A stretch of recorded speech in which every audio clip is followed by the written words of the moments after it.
فانتزع يده من يدي نوي دا لاسي زما د دې لاس نه راښکو او دی وی اللهم اغفر لي یا الله ما وبخې واجعلني مع الرفيق الأعلى هغه اوچت مجلس ته مې بوځي د نیکانو خلکو مجلس ته مې بوځي وی فذهبت انظر وی بیا مې ورته کتو کتو سې نه وي فاذا هو قد قضى نو چې کله مې وړکو نو ساعت یې وتې وه یو روایت کې راځي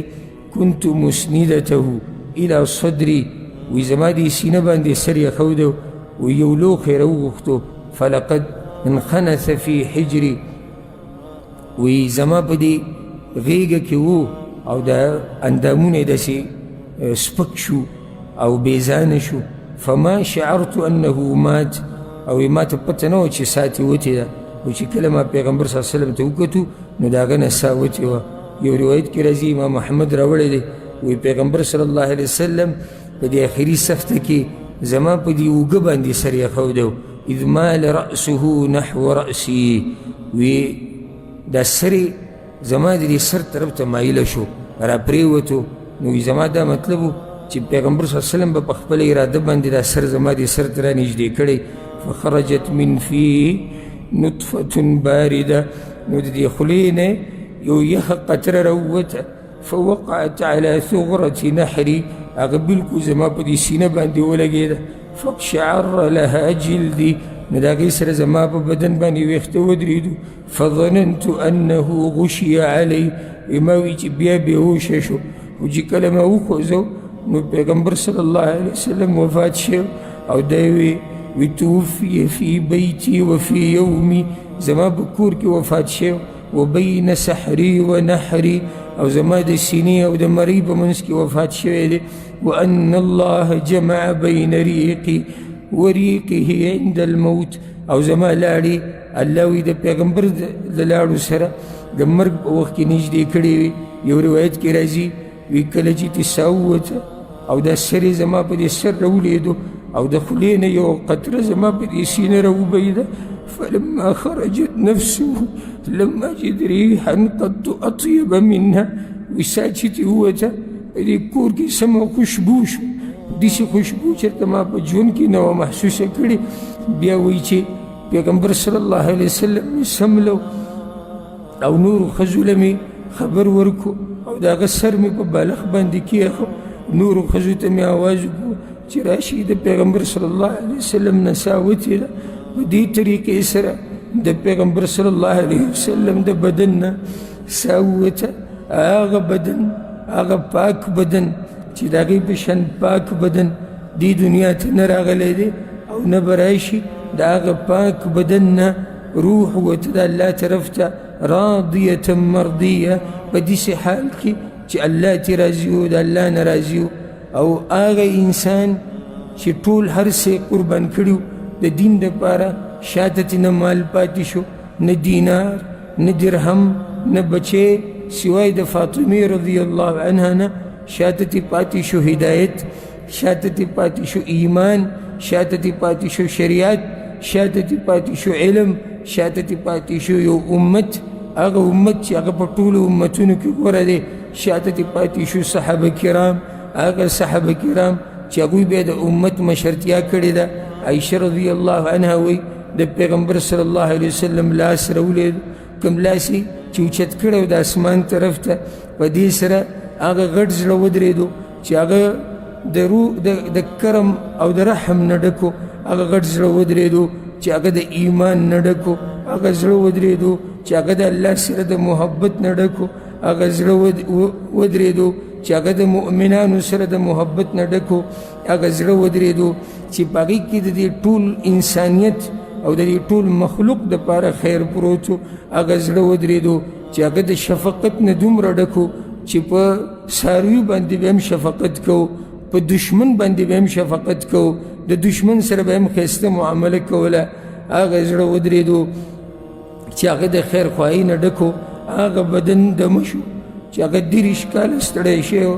هغه بدن دمه شو چې هغه 30 کاله دعوتونه کړي هغه بدن دمه شو چې هغه ټول عمر جهادونه کړي هغه بدن دمه شو چې هغه لوږې او سختې تېرې کړې وي هغه بدن دمه شو چې هغه د دین دشمنانو کافرانو په کاڼو باندې ویشتی هغه بدن دمه شو چې د احد په غزا کې راولېدل او زنګونې زخمي شو. هغه بدن دمه شو چې د احد په غزا کې غاښ مات شو. هغه بدن دمه شو چې د احد په غزا کې تندی زخمي شو. هغه بدن دمه شو چې په آخري وخت کې وزن کدن سخته ډېره شوې وه.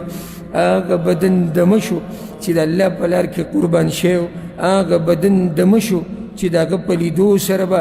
مؤمنانو ته سکون ملاوېدو او دشمنانو ته به ښه تکلیف ملاوېدو. هغه لوی بدن، هغه لوی زړه، هغه عظیم انسان د پیر په ورځ ماسپښین د زوال نه مخکې دغه ټیم ته نږدې د هغې نه ساه ووتو او د خپل رب سره ملاقات وکړو. د عایشه رضی الله عنها په کور کې د هغې په سینه باندې سر پروت و. د هغې ورځ وه او مسواک ول هغې تیار کړو. لاړې د هغې لاړې او د پیغمبر صلی الله علیه وسلم لاړې د یو بل سره په آخري وخت کې یو ځای شوي وي. دې کې اشاره دې ته ده چې عایشه رضی الله عنها د پیغمبر صلی الله علیه وسلم هغه بیبي ده چې د هغه زړه ته ډېره نږدې وه او الله وله دا شرف ورکو او دا مقام وله ورکو چې هم د هغې په ورځ کې او د هغې په کور کې او د هغې په سینه باندې د پیغمبر صلی الله علیه وسلم سر پروت او مرګ وله راغی او ساتي ووته. په دې کې دا خبره م یاده کوي چې مرګ نه خلاصۍ نشتې. هغه عظیم انسان، هغه اوچت انسان چې د رب العالمین په دې مخلوقاتو کې یو مخلوق دومره نه دی خوښ لکه څومره چې پیغمبر صلی الله علیه وسلم خوښ دی. هغه عظیم انسان هم د دنیا نه تللی دی، په هغه باندې مرګ راغلی دی. مرګ هغه میلمه دی چې د هر چا خواله به راځي او ناڅاپه به راځي. ماشوم ته نه ګوري، مشر ته نه ګوري، کشر ته نه ګوري، بیمار ته نه ګوري، روغ ته نه ګوري، نیک ته نه ګوري، بدعمله ته نه ګوري، مالدار ته نه ګوري،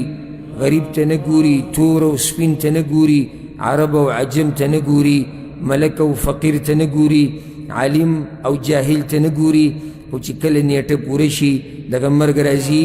كل من عليها فان ويبقى وجه ربك ذو الجلال والإكرام.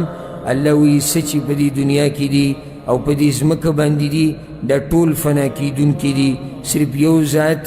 هغه د الله ذات چې همیشه پاتې کیدونکی دی او د همیشه نه دی.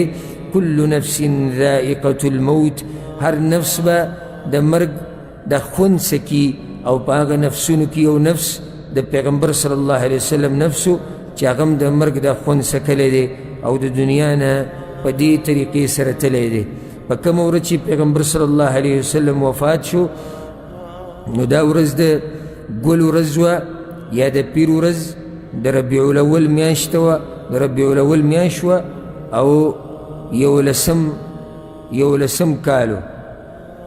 د ربیع الاول میاشت وه، 11 کالو د هجرۍ او د پیر ورځ وه او بیا د ربیع الاول د میاشتې 12مه وه. 12 د ربیع الاول د پیر ورځ او 11 کال د هجرت پیغمبر صلی الله علیه وسلم په دغه ورځ وفات شوی دی. زما مور پلار دی په هغه باندې قرباني. په هغه وخت کې د هغه عمر چې دی هغه 63 کاله و. 63 کاله په عمر کې پیغمبر صلی الله علیه وسلم د دنیا نه تللی دی او موږ دا خبره ذکر کړه چې دا مسله څه نه څه اختلافي دی چې پیغمبر صلی الله علیه وسلم کله وفات شوی دی. خو راجح قول دا دی چې ټولې خبرې پرې راجمع کېږي هغه دا چې پیغمبر صلی الله علیه وسلم د زوال نه لږ ساعت مخکې ماسپښین د منظر داخلېدو نه